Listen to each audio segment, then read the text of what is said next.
Se cumple un año desde que un tribunal de Florida resolviese que el cargamento de la Mercedes, una fragata española cargada con más de medio millón de monedas, debía devolverse a su auténtico dueño, el Estado español.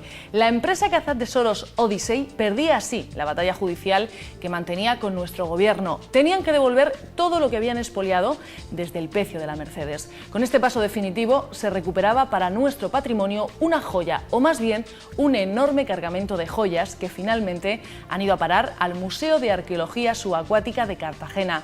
Pero ¿en qué estado han sido devueltas? Las veremos tal y como se acuñaron hace más de 2 siglos. Para hablarnos de este y otros tesoros y de su recuperación hablaremos con el director del Arqua. Hoy visita el plató de Trivium Xavier Nieto. 3 caminos, 3 rutas, gramática para comprender hechos, lógica para razonarlos y retórica para expresarlos. Son 3 de las 7 artes liberales relativas a la elocuencia, cuyo propósito es dar al hombre libre conocimiento y destreza.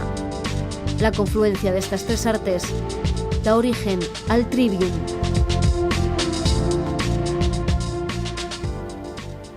Bienvenidos un martes más a nuestra cita en Trivium. Esta noche les proponemos que hagan con nosotros un viaje en el tiempo a bordo de la fragata La Mercedes. Antes de comenzar ese viaje vamos a saludar a la tripulación que hoy estará con nosotros. María Eugenia Lozano, buenas noches. Buenas noches, Juan. Esther Martínez, buenas noches. Y eso sí, un viaje que nosotros en el que vamos a tener el placer de tener como guía a Xavier Nieto, director del Museo Arqua. Buenas noches, bienvenido. Hola, buenas noches. Bueno, como le decíamos, pretendemos hacer un viaje en el tiempo para conocer todos los tesoros o todos los cargamentos, como usted nos corregía antes de empezar esta entrevista, que tenemos y que muchas veces desconocemos. Así que, como es mucho el tiempo que tenemos por delante y muchas las cosas que queremos hablar con usted, si le parece, damos comienzo ya a nuestra conversación de esta noche. ¿Maru? Pues sí, como decía Paz, la entrevista de esta noche tiene como... o pretendemos que discurra como en 2 líneas de tiempo, ¿no? Primero, lo que ocurrió aquella mañana de octubre en la fragata La Mercedes, y otra, pues esta historia luego ya de piratas posmodernos que expolian un patrimonio español con juicios y ahora que tenemos ese cargamento en nuestras manos que hay que recuperar casi con técnicas de CSI, ¿no? Pero para empezar, para ir por partes, nos situamos, como decíamos, en el reinado de Carlos IV, me parece, 1804, navegando 4 fragatas españolas por aguas portuguesas, entre ellas la Mercedes. ¿Qué pasó? Bueno, pues yo creo que me permitiré ir un poquito antes. Hacía unos años que la flota inglesa bloqueaba los puertos españoles, lo cual impedía que las embarcaciones españolas pudieran hacer el comercio con América y, entre otras cosas, pudieran traer los cargamentos de monedas que eran tan necesarias para la hacienda del rey. Se firma una paz con los ingleses y entonces el rey ordena la salida de una flota, entre ellas la Mercedes, desde el Ferrol, para ir a recoger estas monedas. Durante el viaje de ida y la salida de América existe un periodo de paz con los ingleses, con lo cual la flota zarpa de Montevideo, llega a cruzar el Atlántico y a la altura, ya a la vista de las costas portuguesas, la flota es esperada por otra flotilla inglesa que le culmina a que se rindan. Los tripulantes españoles están convencidos de que están en paz y que por lo tanto no hay ninguna razón para ser atacados por una flota inglesa y ante la orden de rendirse se defienden. Los ingleses inician el fuego con tal mala fortuna que una de las bombas estalla o golpea la Santa Bárbara de la Mercedes, donde se almacenaba la pólvora. La Mercedes salta por los aires, mueren unas 250 personas y todo su cargamento se va al fondo del mar. Es, por tanto, un acto de guerra en un momento de paz. Con eso, meses más tarde, se rompe la paz entre Inglaterra y España y acabará con la batalla de Trafalgar unos meses más tarde. Claro, no podemos... ¿Por qué del todo esto? Bueno, pues porque de todo esto es porque no podemos olvidar que en ese momento Napoleón está en España. Y los ingleses temen que parte de ese dinero que viene, o de esas monedas que vienen de América, van a ir a parar a manos de Napoleón, que Napoleón sí está en guerra con los ingleses. Y por lo tanto los ingleses aparentemente lo que pretenden es que este cargamento de plata, porque el cargamento básicamente plata, no llegue a la mano de Napoleón. Esta sería la explicación del por qué este ataque en un momento de paz. Sí, que no estábamos en tiempos de paz, pero indirectamente interesaba, ¿no?, que ese cargamento fuera al fondo del mar o apresarlo y quedarse con ellos. En total murieron civiles, luego hablamos de ellos, pero creo que llevaban 950.000 pesos en total, unos 700.000 por lo que he podido ver eran de los mercaderes que viajaban en la fragata La Mercedes, y 250.000 del propio rey, que imagino montaría en cólera cuando se enterara del ataque, ¿no? Montaría en cólera y en preocupación, porque como dije antes, hacía varios años que no llegaban cargamentos desde las minas de plata americanas. Por lo tanto, la economía española en ese momento estaba en una situación bastante delicada. La pérdida de ese capital supone un golpe importante para la economía española y un beneficio enorme para la economía inglesa, ya que las otras 3 fragatas que también llevaban cargamento de monedas fueron a parar los puertos ingleses y allí fueron vaciadas. Don Javier, muy buenas noches. Estamos hablando de esa fragata Nuestra Señora de las Mercedes. Queda hundida en aguas de Portugal y a partir de ese momento ya no se vuelve a saber nada de ella. España no intenta recuperar ese patrimonio que quedó hundido con esta fragata hasta que el Odyssey, ¿no?, la empresa cazatesoros Odyssey, lo encuentra. ¿Es así? Sí, son 200 años en que el cargamento, la embarcación, las víctimas y todo el cargamento queda en el fondo del mar. Se producen 2 cosas durante ese tiempo. Se produce una degradación del cargamento, el material que está en contacto con el agua salada, se producen procesos de destrucción del material orgánico, se producen transformaciones, la madera prácticamente desaparece, los metales se oxidan, pero está tranquila y sosegadamente el cargamento en el fondo, hasta que una empresa privada decide buscarlo y extraerlo. Pero buscarlo y extraerlo con una serie de artimañas que hacen complicada o que hacen difícil la justificación legal de toda esta operación. Y introducimos aquí un elemento, ya que hemos hablado de legalidad, introducimos un articulado de la legislación internacional del mar, por el cual los buques de Estado, es aquel, los buques de pabellón, los buques de bandera, los buques que están en el momento de su hundimiento haciendo una acción de gobierno de Estado, jamás el Estado de bandera pierde la propiedad a no ser que renuncie a ella. España nunca renunció a la propiedad ni de la Mercedes ni de ninguna otra embarcación hundida de nuestro país. Por lo tanto, según la ley internacional, la Mercedes es propiedad del Estado español. Claro, pero hay que demostrar que es la Mercedes. Claro, y entonces aquí es donde entra un juez de Estados Unidos que determina, en base a todas estas víctimas de las que hemos hablado, ¿no?, estos civiles que murieron, y en base a ese tesoro que llamamos nosotros comúnmente, que sí, que es la Mercedes y que sí es la fragata del Estado español.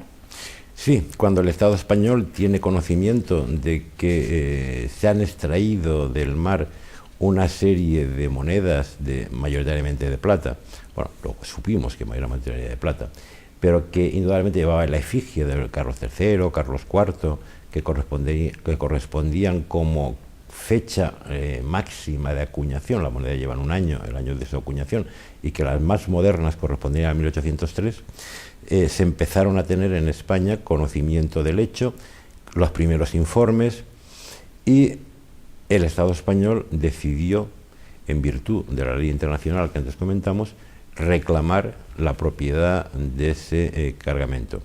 No porque fuera un cargamento económicamente valioso, y eso es importante dejarlo muy claro. España no reclama unas toneladas de plata. España reclama un documento histórico importante e imprescindible para conocer nuestra historia, para conocer nuestra evolución como sociedad. Por eso se reclama, no por su valor, que no es ni mucho menos el que la empresa comentó o dijo o valoró en su momento. Bien, a partir del momento que se toma la decisión de reclamar ese cargamento, interviene y se ponen en marcha toda una serie de mecanismos, desde el Ministerio de Defensa, la Armada, el Museo Naval de la Armada, el Museo Arqua, el Archivo de Indias, el Centro de Arqueología Subacuática de Andalucía, una serie de investigadores privados, para demostrar con los escasos vestigios que teníamos, porque obviamente la empresa intentó en todo momento esconder la información para que no pudiéramos saber que realmente era un buque de Estado. Pues con los pocos datos que teníamos, algunas imágenes que ellos distribuyeron, que luego si quieren podemos hablar por qué distribuyeron esas imágenes, que es importante, pues con esos pocos datos los investigadores españoles de diversas instituciones llegaron a crear un dossier demostrando que ese barco de donde procedían el cargamento era la Mercedes. Con esa información se presenta una demanda ante los tribunales de Estados Unidos y es lo que permite que uno tras otro todos los procesos judiciales que se iniciaron y que se llevaron a cabo dieran la razón al Estado español y que acabaran con la devolución de las monedas y del cargamento de la Mercedes al Estado español. En todo ese proceso que inicia el Estado español para recuperar el cargamento de la Mercedes, también tuvo un papel importante un documento que había en el Archivo de Indias donde se detallaba pormenorizadamente el cargamento que había encontrado Odyssey, ¿no? Solemos quejarnos de que la burocracia española es compleja y efectivamente lo ha sido durante siglos. Nuestros archivos son una acumulación magnífica de absolutamente todo. Es que cuando un barco iba o venía de América, todo absolutamente quedaba reflejado.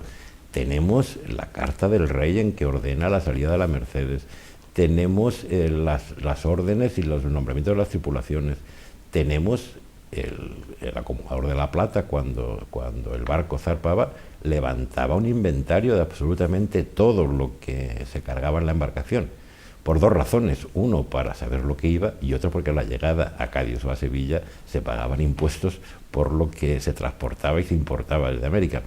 Y efectivamente tenemos la relación de la carga de la Mercedes. Cuando hablamos de relaciones de carga, tenemos que hacer una salvedad. Lo comentaba antes, se pagan impuestos por lo que se importa, por lo tanto también habrá personas que intentarán escamotear alguna importación para evitarse esos impuestos. Por lo tanto, ¿sabemos lo que llevaba la Mercedes? Sabemos lo que se declaró en la Mercedes. Una parte en B. ¿Qué podía haber en B? Eso seguramente será difícil de saber. Bueno, sí que lo podríamos saber, pero será más complicado. Javier, yo me quedo con el interrogante que ha dejado abierto en su respuesta anterior. ¿Por qué mostró Odyssey esas imágenes? Quizá para cotizar en bolsa, revalorizarse como empresa y obtener el beneficio que ya, o sea, aunque haya perdido esa batalla judicial, ellos ganaron, ¿no?, en su momento. Efectivamente, la imagen romántica del pirata con la pata de palo y el parche en el ojo derecho o izquierdo es una imagen romántica difundida por Hollywood. El pirata moderno, el pirata del siglo XXI, ni lleva pata de palo ni lleva parche en el ojo. Lleva un traje negro y una corbata y una camisa. Y se mueve perfectamente por las bolsas y por los círculos económicos actuales. Normalmente una operación de este tipo se organiza a base de la búsqueda en los archivos. Una vez que se ha detectado un barco y una zona, se intenta localizar. Hace falta unos medios importantes, pero bueno, se disponen de ellos. Y cuando se localiza, se organiza una operación de marketing. Interesa muchísimo hacer público que se ha encontrado un cargamento. Porque claro, son empresas que cotizan en bolsa. Son empresas que para comprar el barco, los equipos, pagar a las personas que han participado, lo hacen a base de cotizar en bolsa, de tener unos beneficios.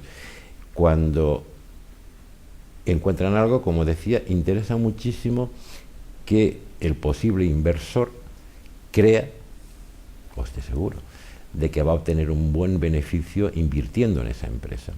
Por lo tanto, lo que se hace es magnificar el hallazgo, cuando no se es, o cuando se quiere actuar de manera un poco incorrecta. Nos remitimos a las fotos, a las primeras fotos que conocemos. Todos tenemos en mente la foto que dio la vuelta al mundo, unas personas de la empresa Odyssey en cuclillas, delante de unos bidones de plástico blancos, abiertos, y con unas monedas de plata que sobresalían, casi desbordaban de dos de los bidones, relucientes, brillantes. Esas monedas habían pasado 200 años bajo el agua. Le puedo decir porque las tenemos en arco y las veo a diario. Son negras, verdes, oscuras y oxidadas. ¿Qué ocurrió aquí? ¿Cómo Odyssey encontró esos dos bidones inmaculados de monedas brillantes? No. ¿Estaban llenos los bidones hasta arriba? Tampoco, porque su peso sería tal que sería imposible de mover. Los bidones, cuando han llegado a España, nos han llegado aproximadamente unos 15 centímetros de los 30 y pico que tienen de altura. Es un montaje para difundir que esos bidones están llenos, y los que están tapados, los que están cerrados, el espectador dice, si estos están llenos, los 500 restantes también deben estar llenos. No es cierto. Y además las monedas no son de plata, sino que son totalmente oxidadas. Hay un proceso de restauración y conservación carísimo, complicadísimo, que hay que hacer. Por lo tanto, esa imagen se difunde por el mundo y el posible inversor piensa, tengo aquí 500 barriles llenos de monedas de plata perfectamente para poner a la venta al día siguiente. Primer engaño. Segundo engaño, se difunden imágenes submarinas de monedas de oro y objetos de oro acumulados en un montón, dando la impresión de que, bueno, si yo giro la máquina fotográfica o la máquina de vídeo, seguiré viendo esa misma colección de objetos de oro. Pero esa máquina nunca giró, nunca tomó otra fotografía, tomó esa fotografía que es la que se difunde. ¿Qué ocurre al día siguiente? Se inicia una compra de acciones de esa empresa y sabemos, y no hay más que ir a los diarios, los periódicos y los económicos para ver cómo subió en varios cientos de millones la cotización de esa empresa en los días siguientes a la notificación del hallazgo. Pues, el problema es que ellos están jugando. Ahí está el negocio. No se puede hacer negocio, o bueno, no debería de hacerse negocio con la historia. En este caso ha sido la nuestra, la que se puede descodificar, ¿no? Leyendo ese cargamento que como antes nos decía, no quiere usted que se diga tesoro, o sea, que hablemos con propiedad, ¿no? Porque es una cosa histórica y no es ningún cofre de piratas con rubíes y con monedas de oro. Pero claro, esta empresa, en este caso, ha fallado la justicia a nuestro favor. Pero creo que un poco del daño ya estaba hecho. Creo que ellos sí que intentaron, ¿no?, limpiar algo y que limpiar las monedas de alguna forma. O sea, ¿en qué estado llegaron las monedas después de haber pasado por la empresa Odyssey? ¿Hicieron alguna intervención en ellas o lo intentaron? ¿O? Yo seré prudente. Seré prudente porque, obviamente, en estos momentos el tema no está zanjado totalmente. No lo sabía, está todavía. No está zanjado y según qué cosas se digan pueden ser usadas y es peligroso en estos momentos.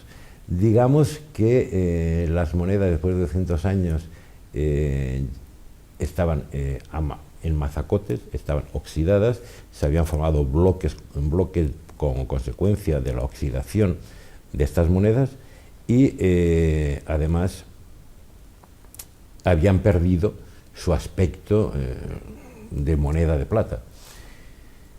Primero debemos decir también que, en contra de la opinión generalizada de que es un tesoro de oro y plata, no es un tesoro de oro y plata. Hay 212 monedas de oro y casi 570.000 de plata. Es un tesoro de plata con 212 monedas de oro y algún objeto más minoritario, 3 cajitas pequeñas de oro y poca cosa más. Pero es un cargamento de plata. Bien, cuando esas monedas se extraen del fondo del mar después de 200 años, requieren un proceso de conservación y restauración que permita hacerlas visibles. La plata es un metal blando, que se dobla, se raya, y cuando una moneda de circular se deteriora si fuera plata pura. Normalmente lo que se hace con la moneda de plata es hacer una aleación plata-cobre, de tal manera que se le da dureza a la plata. Sigue siendo aleaciones muy pequeñas, del 5% de cobre aproximadamente. Pero el cobre, todos sabemos, y hemos visto en casa de nuestros abuelos, cuando los recipientes de cobre utilizados en cocina no se limpiaban, se ponían verdes, salía el verdillo. Ese 5% de cobre que tiene la plata se ha oxidado y ha convertido a la moneda en un objeto de color verde, y en otros casos de un color lila, violeta, que al oxidarse además se ha adherido a arena del fondo del mar, se han adherido pequeñas conchas, objetos, formando esas masas de monedas, que es lo que nos ha llegado. Porque claro, además las monedas no se transportaban a granel, se transportaban en sacos de tela o en cajas de madera. Al estar todas juntas se han compactado y nos han proporcionado algo estéticamente muy bello y documentalmente y arqueológicamente muy elocuente, que es la forma de las cajas, porque nos han llegado bloques de monedas con la forma de la caja una vez que la madera se ha podrido y ha desaparecido, o nos han llegado bloques con la forma del saco de tela que los contenía. Incluso nos ha llegado un trozo importante de saco que contenía las monedas. ¿Por qué ha dicho que el asunto no está del todo cerrado? ¿Qué es lo que falta para dar por zanjado ese asunto, ya de una vez por todas? Bueno, no está cerrado porque imagino que esta empresa no estará muy contenta con nosotros. Con el resultado, ¿no? Exacto. Lo mismo lo dice porque puede ser que presente una apelación a la decisión del tribunal. No, pero podrían perfectamente, si hiciéramos según qué afirmaciones, podrían perfectamente pues iniciar un proceso judicial por difamación o por vete a saber qué. Cuando uno no está contento con algo se busca muchos argumentos. Bueno, pues dejamos si le parece la Odyssey y hablamos de ese cargamento. Decía que era de plata básicamente, que eran, si no me equivoco, de reales de A8, ¿no? Que era la primera divisa de uso universal, según he podido bucear por ahí, fue española. Yo no lo sabía y creo que eran estos reales de A8 que llevaban la cara de Carlos IV y luego la corona, ¿no? El escudo de la corona por detrás. El dólar es una copia del real de A8 español. ¿Sí?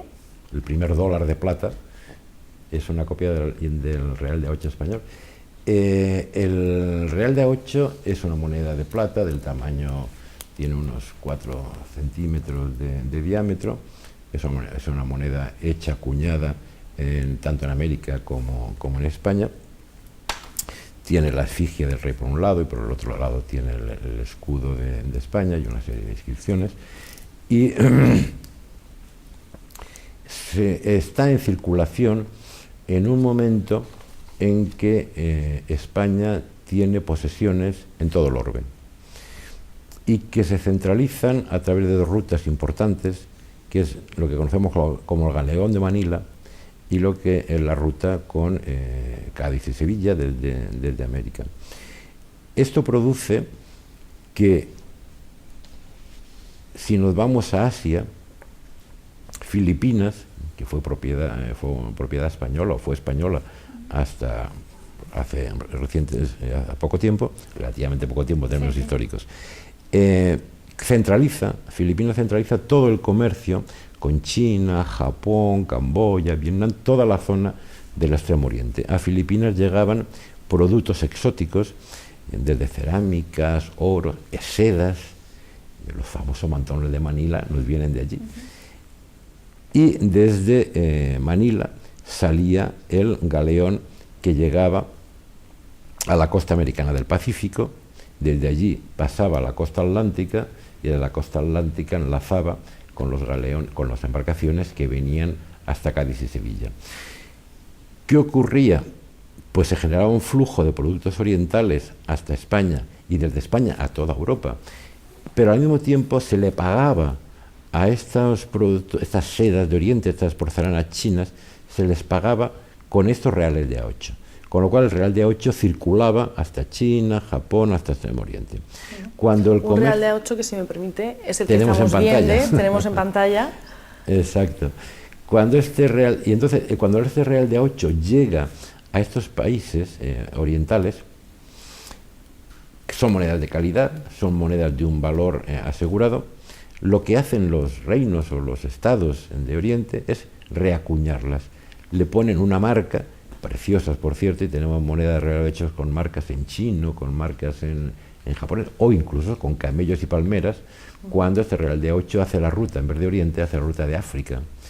De este modo, estas monedas llegan absolutamente a todo el mundo, se convierten en un valor fiable y son utilizadas como moneda de cambio en el comercio internacional, hasta tal punto que algunos países orientales no negocian, no aceptan pagos si no es con reales de 8, y que luego ellos, como decía antes, reacuñan con los sellos identificativos de su país.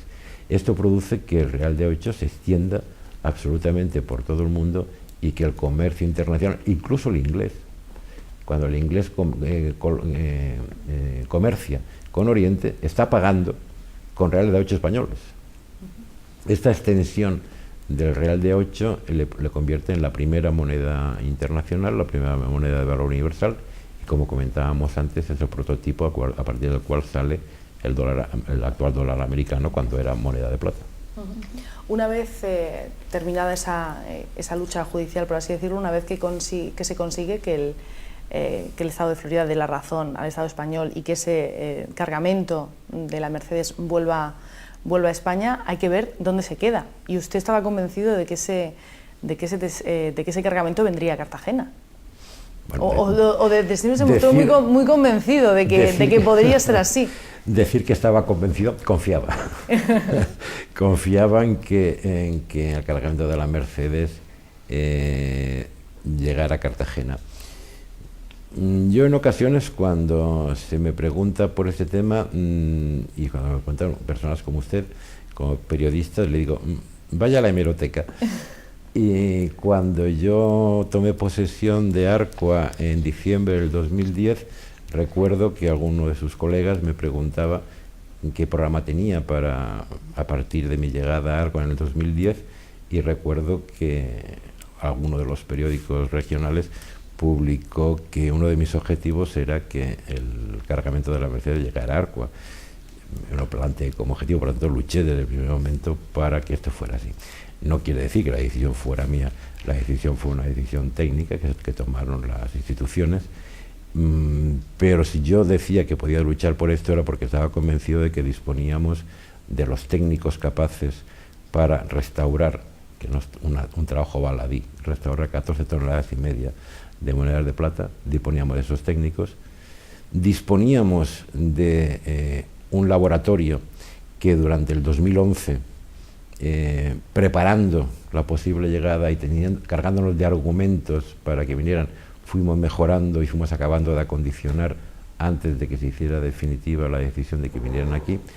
Y además Arqua es el único museo de arqueología subacuática de España y uno de los 3 que existen en el Mediterráneo.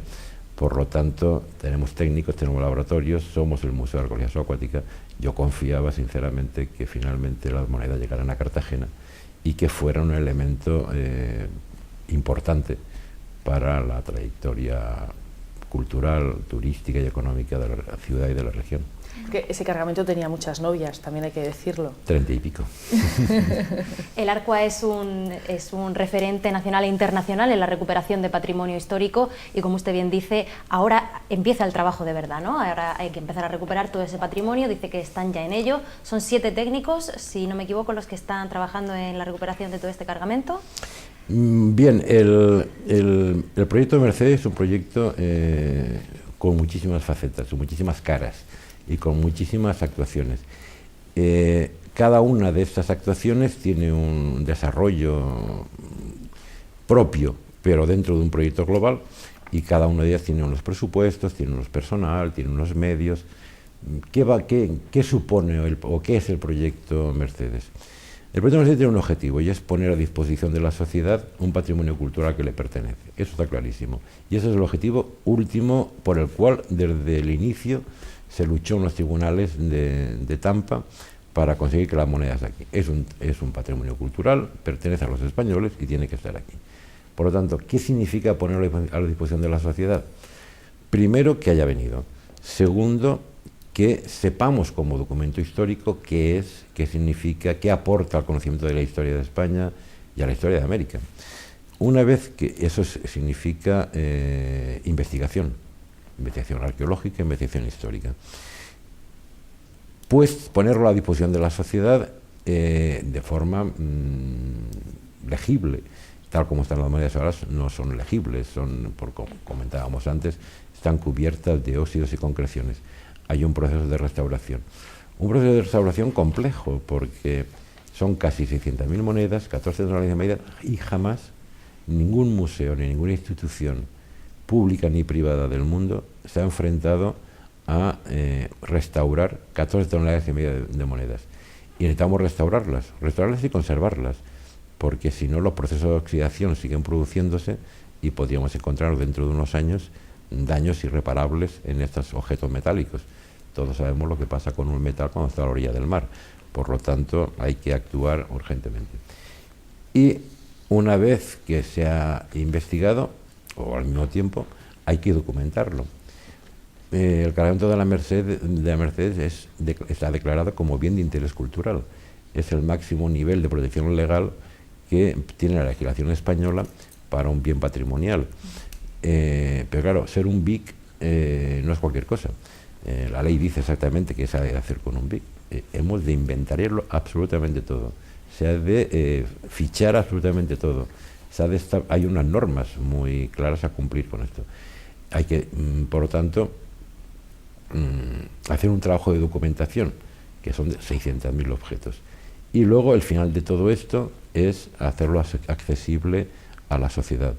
Hacerlo accesible por medio de exposiciones itinerantes, por medio de los medios que hoy día nos ponen a nuestro alcance, la tecnología, Internet. Se está preparando un micrositio para ir descargando todo lo que se vaya haciendo con la Mercedes, lo que se vaya investigando, las conclusiones que vayamos teniendo. Se le piensa dar se le está dando ya, una gran transparencia a todo el proceso de actuación de la Mercedes, y acabará en una exposición itinerante que el secretario de Estado ya ha anunciado que circulará por España y por el extranjero, y obviamente una exposición permanente en la sala de exposiciones del Museo Arcua. ¿Y en qué momento nos encontramos dentro de todo este proceso amplio y extenso? ¿En qué momento nos encontramos actualmente? Bien, las monedas llegan a Cartagena el 2 de diciembre. Previamente habían pasado una serie de meses en Madrid, en la Secretaría de Estado, cumpliendo unos trámites legales y el primer trámite legal era hacer un recuento de saber qué había llegado a España. Una vez acabado este proceso legal, llegan a Arcua para iniciar ese otro proceso que hablábamos hace un instante: conservación, restauración, difusión, investigación. ¿Qué es lo primero que hemos hecho? Obviamente, los técnicos en conservación y restauración del museo han tenido que estudiar el conjunto. El conjunto supone detectar qué riesgos corría ese cargamento, qué riesgos desde el punto de vista de la conservación y restauración. Los restauradores de Arcua han encontrado y han hecho 5 patologías, podríamos llamar, utilizando una palabra médica, 5 grupos de monedas. Unas son aquellas, antes comentábamos, aquellas que presentan una fuerte oxidación del cobre que contiene la moneda. Otras, aquellas que habían estado en contacto con masas de hierro, cañones, anclas, cadenas del barco, y que había habido una transmisión de óxidos de hierro a estas monedas, y aparecen de color marrón, así como el grupo anterior aparecía de un color verdoso, como conocimos de la oxidación del cobre. Estas aparecen de un color marrón rojizo de oxidación de hierro. Bien, así hasta 5. Otro grupo importante, y eso sí se puede decir, otro grupo importante había sido tratado por la empresa que la recuperó con productos Llamamos y esos productos, ¿no? Que nunca además comunicaron ni nos han dicho qué ha sido. Ya ha habido que investigar, hacer el proceso marcha atrás para investigar qué se le hizo a estas monedas antes de poder nosotros iniciar un proceso de conservación. Si no sabemos qué se le ha hecho a las monedas, corremos el riesgo de realizar procesos inadecuados. Por lo tanto, ha habido que hacer un trabajo de investigación para yendo hacia atrás en el tiempo. Yo he leído que incluso intentaron separarlas a martillazos, no sé si eso no se puede decir, bueno. De todas formas, cuando realmente hay una sentencia judicial en la que se decide que el cargamento venga a España, no se les obliga a que les digan o les informen o les digan dónde ha estado, qué se ha hecho. Más que nada, una vez que se devuelve, ¿no hubo ninguna medida en ese sentido? Sí, hay medidas. Otra cosa es que se cumpla, ¿no? Exacto. Pues comentábamos antes que lo que hemos hecho ha sido llegar a las monedas, estudiar, detectar esos 5 grupos de riesgo, esas 5 patologías, y desde diciembre, del mismo día que llegaron las monedas, ahora que empezamos a hacer este trabajo, justo el mismo día. Y, bueno, el mismo día no, porque llegan por la noche, pero vamos, el primer día. Y a partir de aquí, los químicos, los restauradores, comenzaron a separar, a coger unas muestras de cada una de estas patologías y a experimentar cuál sería el método más adecuado para tratar cada una de estas patologías. A principios de febrero aproximadamente se habían ya detectado, se había experimentado en colaboración con la Universidad Politécnica de Cartagena, los laboratorios de la Universidad de Cartagena, se habían detectado ya, fueron muy útiles, por ejemplo, para todo el tema de microscopía, de ver cuál es el análisis de los elementos de corrosión y tal. La colaboración de la Politécnica de Cartagena fue realmente muy útil, o está siendo, porque estamos colaborando, está siendo muy útil. Y una vez que habíamos encontrado, que los técnicos habían encontrado cuáles eran los posibles métodos de tratamiento, se convocó una reunión de especialistas, los mejores especialistas que habían o que conocemos en este tema de restauración y conservación de materiales metálicos de procedencia subacuática. Esa reunión se celebró los días 6 y 7 de marzo. Ahí expusimos todo lo que habíamos experimentado y los resultados alcanzados, y establecimos pues una especie de una mesa redonda en la cual se decidió para cada una de las 5 patologías cuál era el método más adecuado de tratamiento. Consensuado esos métodos, lo que hemos hecho ya ha sido empezar ya a tratar. Obviamente no se trata moneda a moneda, porque eso sería imposible, que hasta ha sido otro tema de investigación. Conocíamos cómo tratar una moneda subacuática, de procedencia subacuática, lo que no conocíamos era cómo tratar 600.000. Lo que estamos ahora haciendo es ver cómo traspasamos esta metodología de trabajo, en vez de a moneda, a 5.000 en 5.000 o 10.000 en 10.000. O sea que ustedes, mientras están trabajando con el cargamento de la Mercedes, también están innovando, ¿no? Se están abriendo nuevos campos que hasta ahora no se habían Bueno, la Mercedes es un proyecto de I+D+I, es un proyecto de investigación y desarrollo, y estamos, como comentábamos antes, nunca ninguna institución se ha enfrentado a esta problemática, y por lo tanto estamos innovando. Estamos, no voy a decir que partiendo de cero, pero partimos de unas experiencias no idénticas. Conocemos cómo se restaura una moneda de procedencia subacuática, pero no conocemos, por ejemplo, cómo documentar en un tiempo prudente y con un coste económico lo más reducido posible, porque no podemos olvidar que estamos en un momento muy difícil económicamente, y con el menor coste posible conseguir el mejor resultado posible. Ahí está la innovación que estamos desarrollando. Porque, Javier, es prioritario para el Ministerio de Cultura recuperar el cargamento de la Mercedes, pero como a todo también habrá llegado los recortes. Pero ¿eso a vosotros os afecta en el Arco en particular? ¿Va a haber algún retraso o no? Vamos a ver, la situación situación económica que atraviesa el país nos afecta absolutamente a todos. A mí me hubiera gustado que este cargamento hubiera llegado hace 5 años, en los momentos en que todo era mucho más fácil, pero ha llegado ahora. Bueno, pues como técnicos tenemos que,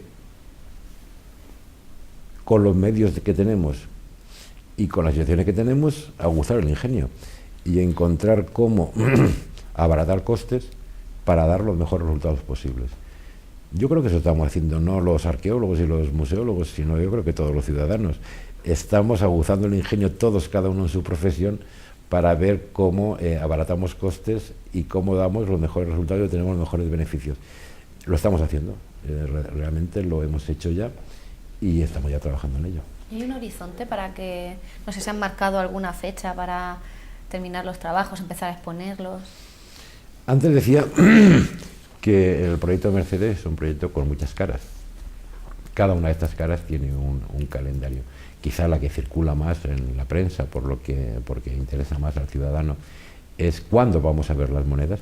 Las monedas, ahí son ya visibles en Arcua. Hace ya meses que tenemos 2 vitrinas con una muestra de lo que llevaba la Mercedes, tanto monedas como objetos pertenecientes a la tripulación. Tenemos una cajita preciosa de oro. ¿no? Sí, una cajita para el rapé. Por lo tanto, hay visibles. Lo que interesa que probablemente que es cuándo vamos a ver la totalidad del cargamento. A ver, nunca vamos a ver la totalidad del cargamento. Eso ya lo podemos decir. No tiene sentido exponer en un museo 14,5 toneladas de monedas y que ocupa, y en estos momentos nos ocupan un espacio enorme, una habitación enorme, todas esas monedas. Habrá una cantidad suficiente para dar la sensación y para mostrar lo que era el cargamento de la Mercedes, pero obviamente no serán 700.000. Una selección de lo más interesante, ¿no? No, y aparte de una selección de lo más interesante, una cantidad suficiente. Yo creo que también es importante que el espectador cuando venga tenga la sensación de que es un cargamento, no es que son 4 monedas. Entonces, habrá miles y miles y miles de objetos. Esa exposición serán 2, las que se inaugurará itinerante, que según el calendario marcado por el secretario de Estado tiene que ser dentro del 2013, y la permanente, que ya quedará en Arcua, dentro de la sala de exposición, y que pretendemos que sea lo antes posible. Estamos toda la noche hablando del cargamento de la fragata de Nuestra Señora de las Mercedes, pero a mí me gustaría que explicásemos también a nuestros espectadores por qué hablamos de cargamento y no hablamos de tesoro, ¿no? Que es lo que al fin y al cabo se conoce aquí en España, es de lo que aquí se ha hablado desde aquel momento en el que se descubrió que la empresa Cazatesoros Odyssey había encontrado esa fragata. Bueno, yo creo que es una cuestión de visión del objeto. Visto desde la óptica de un arqueólogo o de la óptica de un trabajador del patrimonio cultural, o visto desde otra óptica. Antes comentábamos, cuando nos presentábamos hace un rato y charlábamos, que también la Catedral de León es un tesoro, pero no la llamamos tesoro, la consideramos un patrimonio cultural. En la arqueología consideramos que un objeto es la manifestación de una cultura y que como tal manifestación de una cultura forma parte de nuestro patrimonio cultural y que por lo tanto es un documento histórico y no le llamamos tesoro, igual que no le llamamos tesoros a los documentos que están en el Archivo de Indias y que son magníficos e impresionantes, o no le llamamos tesoro a un Goya o un Velázquez. Obviamente, si podríamos decir que un Goya o un Velázquez es un tesoro, igual que lo es la Catedral de León o lo es el cargamento de la Mercedes, pero no los conservamos porque tesoro tiene una connotación económica. Un tesoro vale tanto. No conservamos la Catedral de León o un manuscrito del Archivo de Indias o un Velázquez porque vale tantos millones de euros. Lo conservamos porque es parte de nuestro patrimonio cultural. Cuando utilizamos la palabra tesoro con el cargamento de la Mercedes, corremos el riesgo de que se asocie únicamente su valor económico. Y su valor económico es lo que menos importa. En otra cosa, porque jamás se podrá vender. Patrimonio cultural, no, por ley, no se puede vender, y menos cuando está declarado bien de interés cultural. Por lo tanto, jamás se podrá vender ni una sola moneda de la Mercedes. Su valor, y su valor como tesoro, es como tesoro cultural. Entonces por eso hablamos de patrimonio cultural, de cargamento, de documento histórico, y no de tesoro, para evitar hacer referencia a algo que no tiene, porque no tiene, es valor económico. Muy bien. Pues si les parece, vamos a hacer un pequeño alto en nuestra conversación de esta noche. Nos marchamos a publicidad y continuamos enseguida en Trivium.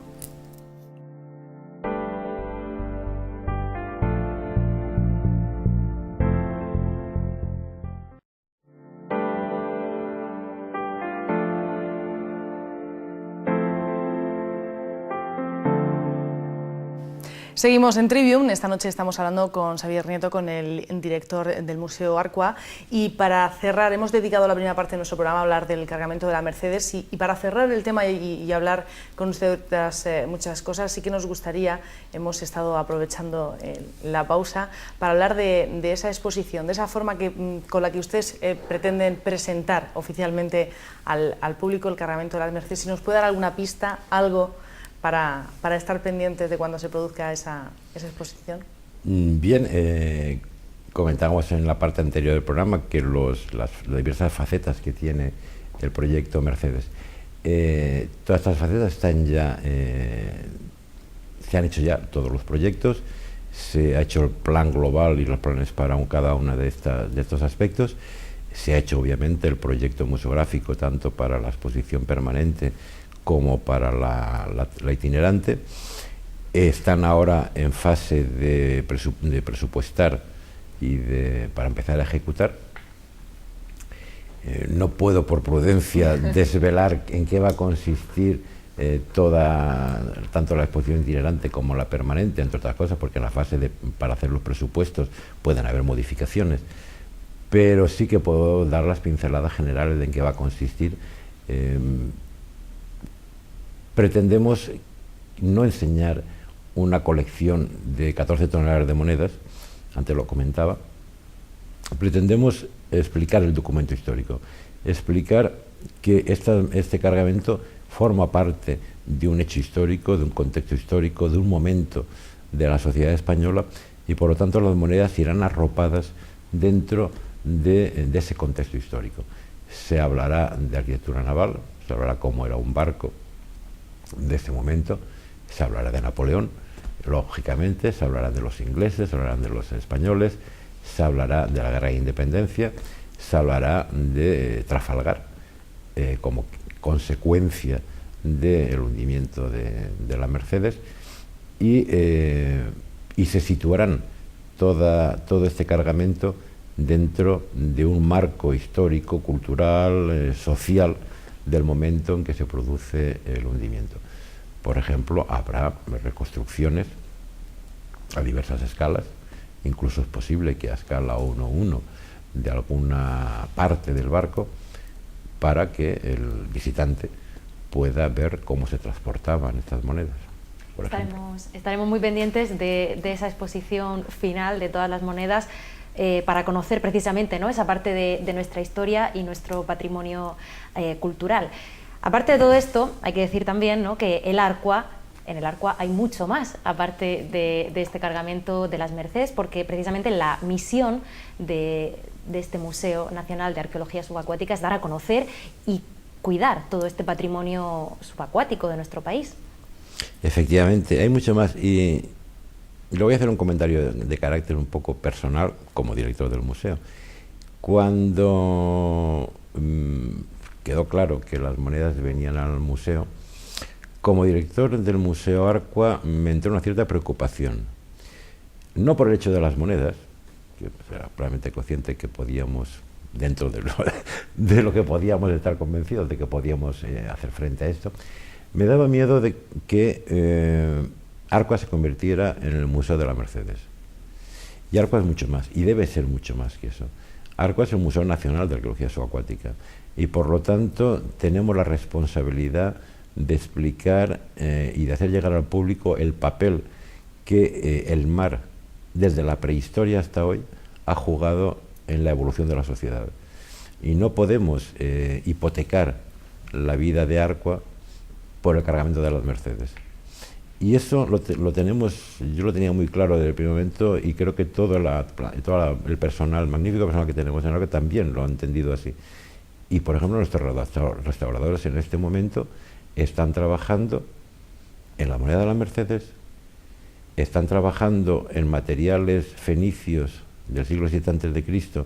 del Bajo de la Campana, y están trabajando, y les voy a dar una noticia, una novedad.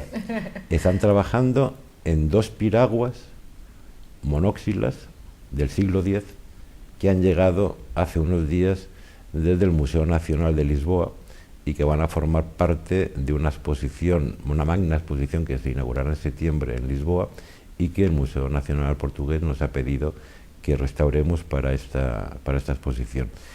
Por lo tanto, la Mercedes es nuestro objetivo principal, pero Arqua es bastante más que la Mercedes y por lo tanto no hipotecamos el futuro únicamente con la Mercedes. En los próximos días acabaremos de presentar un nuevo barco fenicio. Aparte del de Mazarrón, ¿no?, que tienen ya. Sí, se ha excavado en los últimos años una embarcación fenicia del siglo VII increíble. Yo como arqueólogo estoy emocionado por la información que aporta el barco debajo de la campana. Transporta una carga que ya la tenemos en vitrinas, lo que pasa con un cartel vitrina en estado de arreglo, no está todavía acabada, pero transporta, por ejemplo, un lecho, una cama fenicia, la única que hay en el mundo. El British Museum tiene solamente una de las cantoneras, nosotros tenemos las 4 cantoneras de bronce y hoy se pueden ver ya en el Museo Arqua. Las patas, las cantoneras, nos faltan solamente los traveseros de madera, que los hemos sustituido para la exposición por metacrilato. Transporta este barco, por ejemplo, unos pebeteros, unos quemaperfumes de bronce, con unas flores de loto, que es el símbolo de Astarte, de la diosa fenicia Astarte, la diosa de la fecundidad. Curiosamente, hay otra mano soportando o cogiendo en otro objeto también una flor de loto.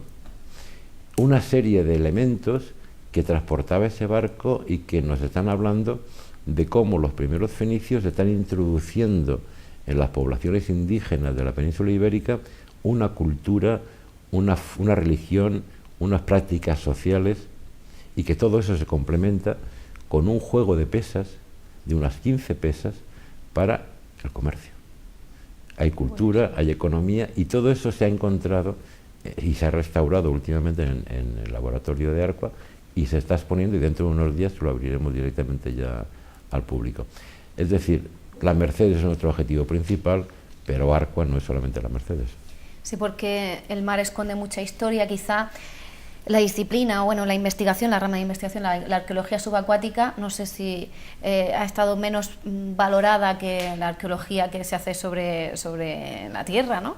Pero porque creo que hasta los 70, un poco, sobre todo por aquí en Cartagena, hasta que no llegaron los 70 a los 80, aquí no se hacía mucha historia, teniendo un puerto como el de Cartagena. O sea que es una joven, podríamos decir, ¿no?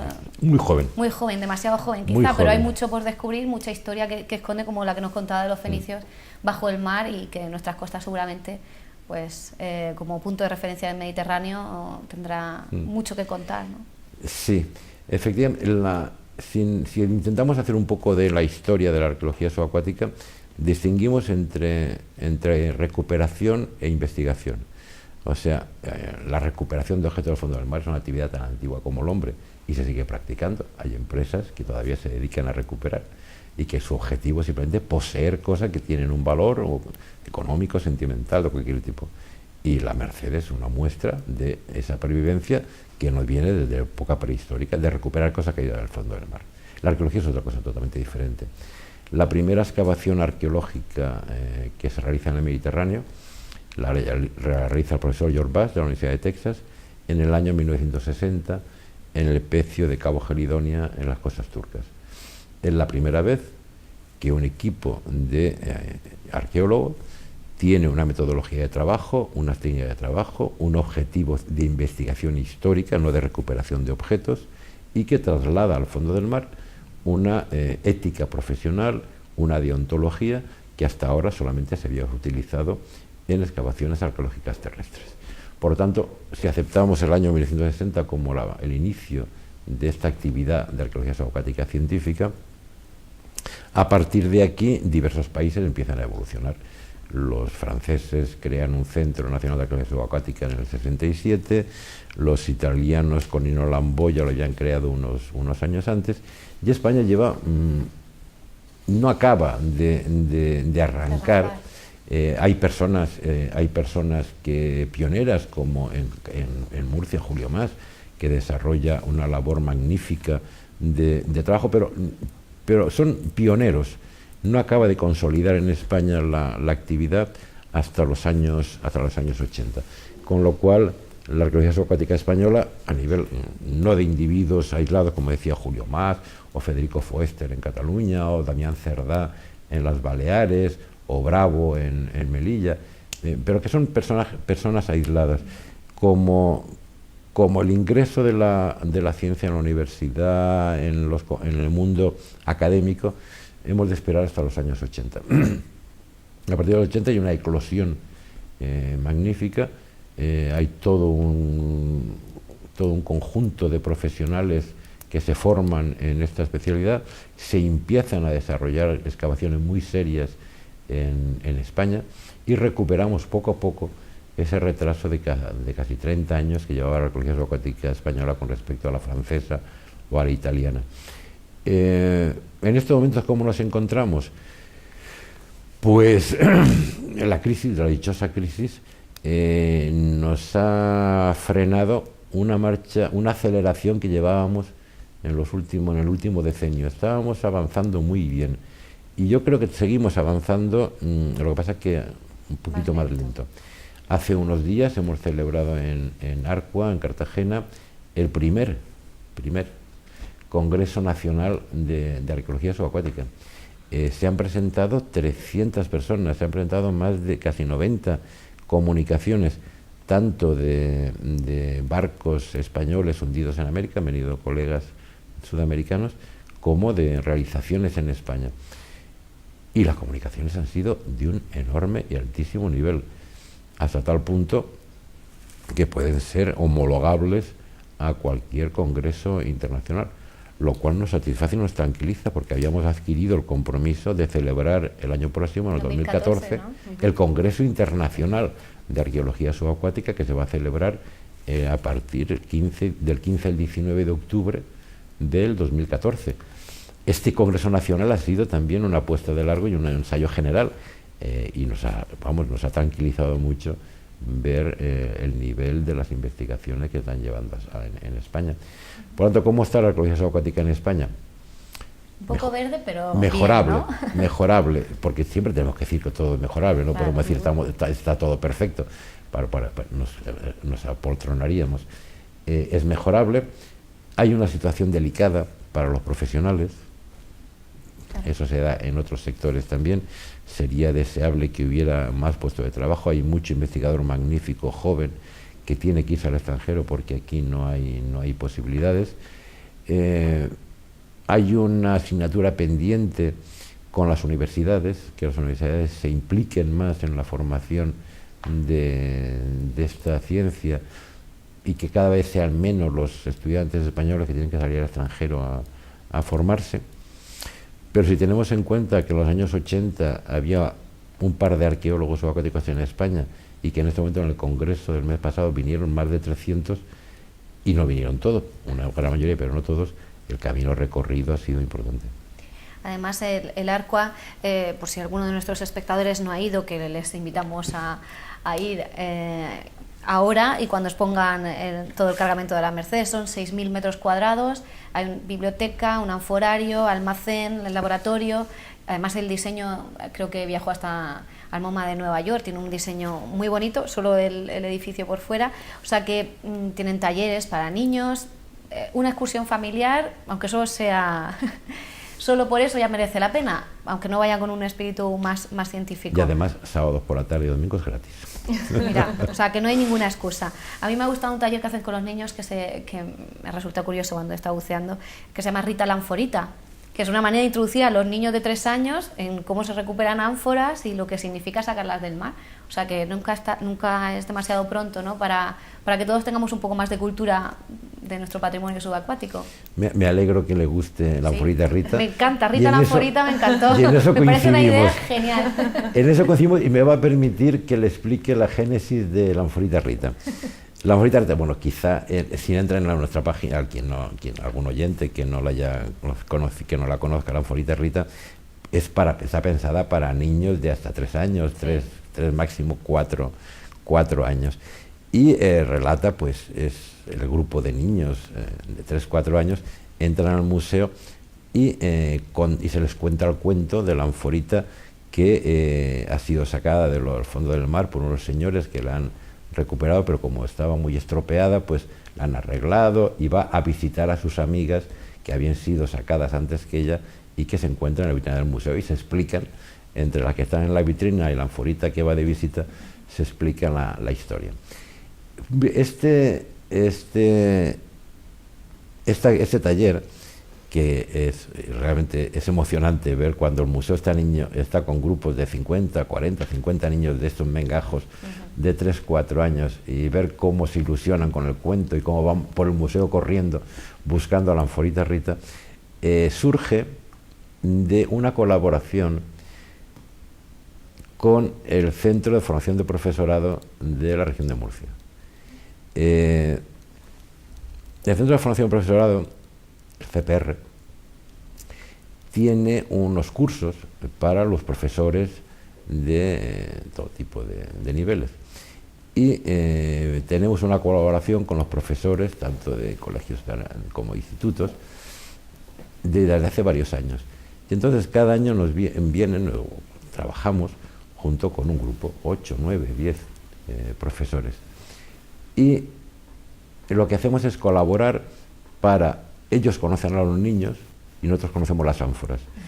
Trabajamos durante meses, cada año, durante 3, 4 meses, un día a la semana, por la tarde, nos reunimos 4 o 5 horas en una sala del museo, hablamos, ponemos en común ideas y vemos a ver qué le puede gustar, qué les puede atraer a los niños de las diversas edades, o niños y jóvenes de diversas edades, y a partir de esa discusión, que luego siempre acaba con una agradable cerveza, acabando de confraternizar profesores y arqueólogos, que eso es importante también, y que se acaban de perfilar los detalles, porque están viniendo estos profesores después de toda su jornada laboral, están viniendo y estamos saliendo del museo a las 9 de la noche, a las 9 y pico, porque ellos dan clases y no pueden venir al museo hasta que acaban esas clases.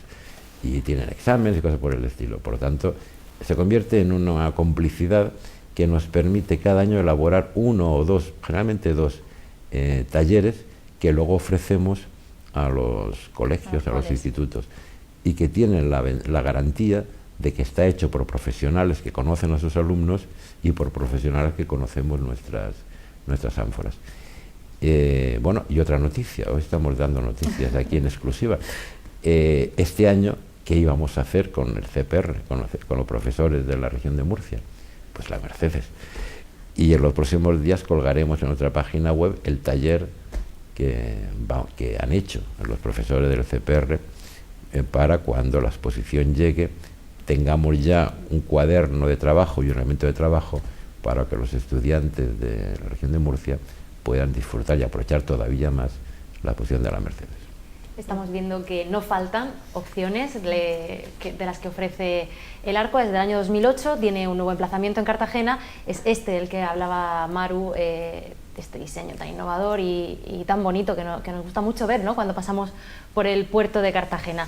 Pero la acogida del público está siendo buena también, tiene más o menos cifras de visitantes y de turistas que se acercan a visitar el Museo Arqua.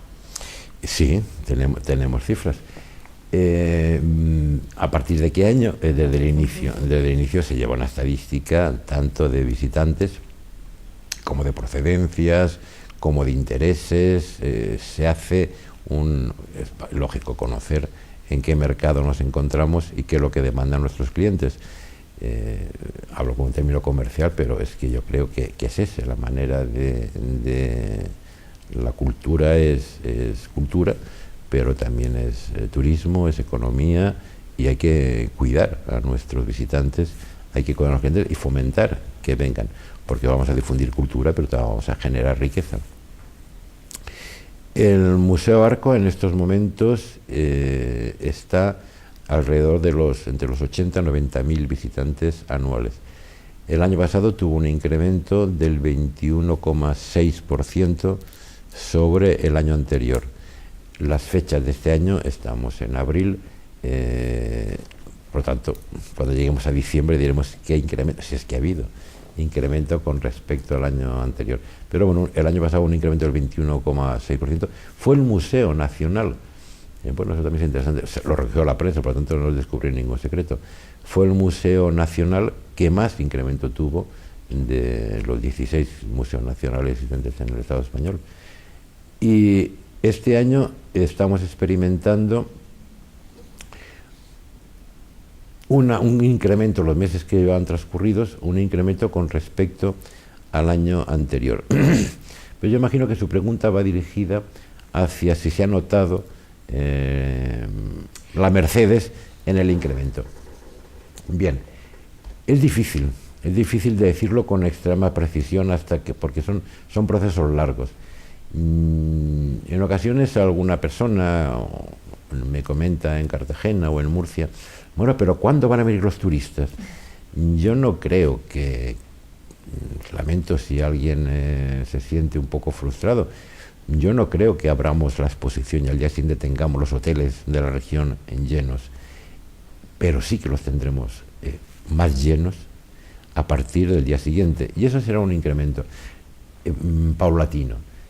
El turismo cultural es un turismo especial, como lo es el turismo de submarinismo o como es el turismo del golf, y cada uno tiene sus peculiaridades. El turismo cultural es un turismo que tiene satisfechas otras necesidades más básicas y que encuentra en el turismo cultural una realización personal, una satisfacción de unas inquietudes de formación y culturales. Es un público en ese sentido particular, como lo es, como decía antes, otro tipo de turismo.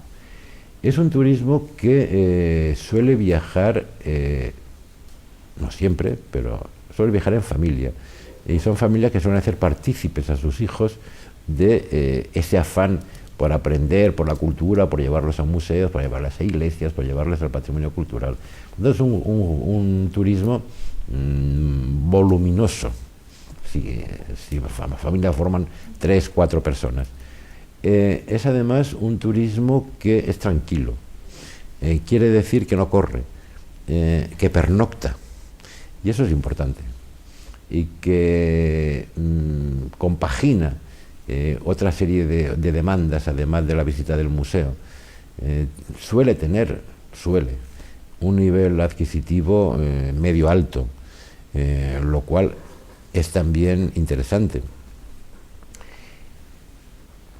Hecho ese retrato robot, que es el de nuestro cliente, entre comillas, de nuestro visitante, Arqua tiene la fortuna de encontrarse en Cartagena. ¿Y la fortuna por qué? Pues porque la ciudad de Cartagena ha hecho desde hace más de una década una apuesta importante, seria y además bien articulada de su destino como ciudad de patrimonio cultural. El Teatro Romano, la reciente inauguración del barrio del Foro, que ha sido Premio Nacional de Restauración, hasta la piedrecita más pequeña del Decumanus, constituyen en este momento el Museo Naval, que está también en fase de remodelación, el Museo de Artillería, las fortalezas. Cartagena dispone en este momento, y Arqua se encuentra en un conjunto en que hace apetecible a ese turista cultural llegarse a esa ciudad en donde va a tener desde el mundo fenicio hasta las murallas de Carlos III, por no ir hasta el submarino Peral y el siglo XX. Quiere decir que valorar o pensar que la llegada del cargamento de la Mercedes va a generar por sí mismo una riada, ¿no? Una riada, yo creo que no es sensato. Las cosas no funcionan así. Las cosas funcionan a base de poquito a poquito, vamos avanzando. Tiene que haber una implicación de la sociedad civil. Las administraciones públicas están haciendo el esfuerzo de traer a la Mercedes, de restaurar el teatro, de crear esa infraestructura. La sociedad civil tiene que ponerse también, tiene que aportar su iniciativa privada. No se puede esperar todo de las administraciones públicas, y yo creo que esa conjunción de iniciativa pública y privada en ese contexto de oferta de turismo cultural y esa apuesta que ha hecho Cartagena por el turismo cultural es lo que progresivamente y paulatinamente va a generar una mayor riqueza económica y turística de la ciudad, y a la cual, indudablemente, la publicidad que ha dado a la ciudad y a la región la Mercedes va a contribuir poderosamente. No nos olvidemos, Cartagena, la Mercedes y Murcia han salido en todos los medios de comunicación importantes del mundo, y no una vez, varias veces. Es que en Hong Kong ha salido la Mercedes, y Cartagena, y Arqua, y Odyssey, y todas estas cosas. Es que los periódicos de mayor tirada del mundo anunciaron el fallo del juicio en Tampa, porque era una novedad, y anunciaron la llegada de las monedas a Madrid en su momento. Solamente eso ha generado ya un interés por la ciudad y un interés por el museo, y obviamente ha incrementado el número de visitantes en Arqua. ¿Cómo va a evolucionar eso? Pues habrá que esperar unos meses, pero desde luego estamos incrementando. Estamos llegando ya prácticamente al final de nuestra entrevista, pero usted es doctor en arqueología por la Universidad de Barcelona, estuvo trabajando allí antes de venir a Cartagena, y con su experiencia y como director del Arqua, que no nos olvidemos que es un museo reciente, abrió sus puertas en 2008, nos ha contado todas sus virtudes, todas sus fortalezas, pero usted como director, y haciendo un poco de crítica, ¿qué le falta al museo o dónde hay que poner el acento de cara a este año y a años venideros? ¿Qué le falta al museo? Le falta espacio. Creo que explicar, o sea, cumplir la misión de Arqua de dar a conocer cómo el mar ha influido en la evolución social, o sea, obligar al ciudadano a girar 180 grados y en vez de mirar hacia el mar, mirar desde el mar hacia tierra y ver cómo ha sido su evolución gracias al comercio, a la navegación, al tráfico marítimo, es complejo, y es porque además tiene muchísimas facetas, y porque además los barcos son objetos muy grandes. Necesitamos algo más de espacio. Lo estamos intentando y lo estamos ya consiguiendo. De hecho, estamos trasladando ya material, los almacenes, a otras dependencias fuera de Arqua, con la idea de no hipotecar espacios nuevos y en el futuro poder tener más espacios. Pero además hace falta, y eso ya es una opinión ya personal, bueno, es difícil separarlo de la profesional, me gustaría que Arqua fuera más elocuente.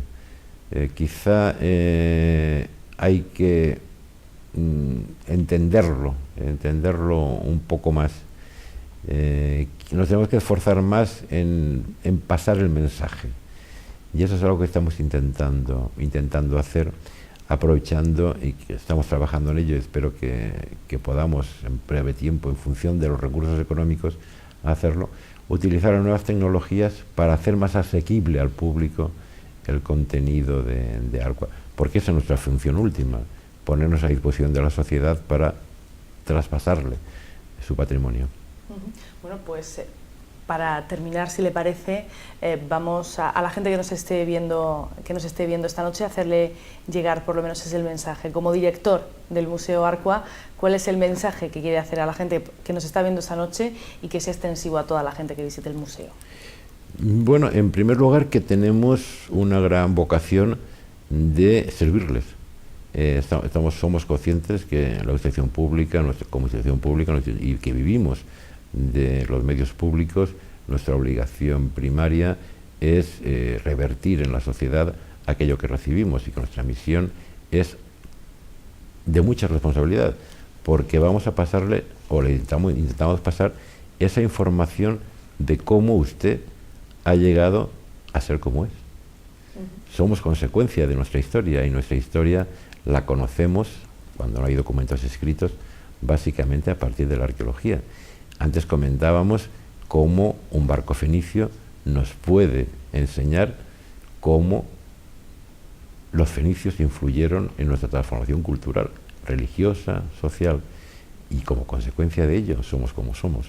Por lo tanto, tenemos una alta responsabilidad que intentamos cumplir con honestidad y con ética y con los recursos de que disponemos.